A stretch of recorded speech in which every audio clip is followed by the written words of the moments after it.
Located in the Railroad Exhibit Building, this was a 360-foot by 40-foot layout made for the 1939 and 1940 World's Fair in New York City.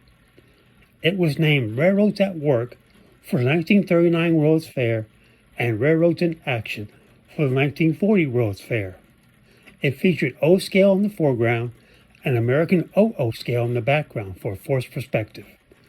It was built in a 300-seat auditorium in the Railroad Exhibit Building in the Railroad Pavilion.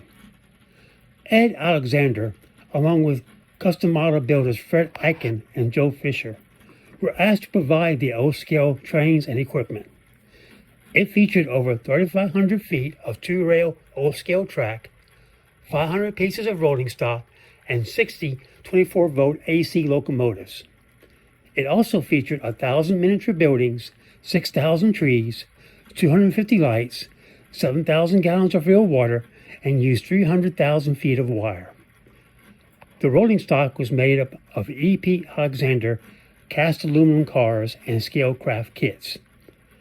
They were equipped with ball-bearing trucks for low rolling resistance and 10 hours a day operation for 6 months at a time. They also had special couplers that allowed for automatic uncoupling. It is believed the engines were made by Fred Eichen. Ed Alexander also built the model of the Pennsylvania Railroad S1 6446 that was 35.5 inches long. Scalecraft also provided the OO scale equipment for the layout. Operation of the trains was by remote control from 3 booths located in the audience, each booth having its own interlocking machine. From a lighted diagram on the control machine, operators could follow their operations. Special devices for automatic uncoupling, retarding, lighting, and darkening trains was designed for the layout.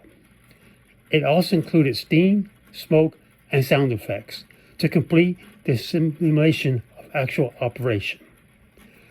The railroad was named Eastern Railroad because it was sponsored by the Eastern President's Conference, made up of 27 Eastern railroads.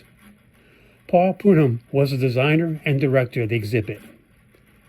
At the end of the fair, the layout was dismantled, moved to Macy's for the Christmas season, then sold off piece by piece. Ed was able to reacquire some of the now historic pieces which he had made, and they form an important part of the Tinplate Collectors Association collection. Today, the few cars surviving from the fair occasionally come up for auction and sell for several $100s. This exhibit spurred the popularity of model railroading among adults in the U.S. to a very great degree during this time period. This video footage from the Critical Pass website shows it under construction.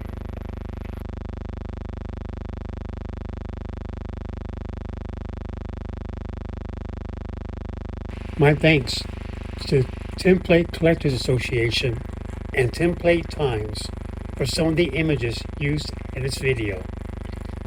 The 1964 World's Fair also had what was called the world's largest layout. It was later moved to the UK and featured on the Blue Peter show. You can see a recording of that Blue Peter episode and a link at the end of this video. Thanks for watching.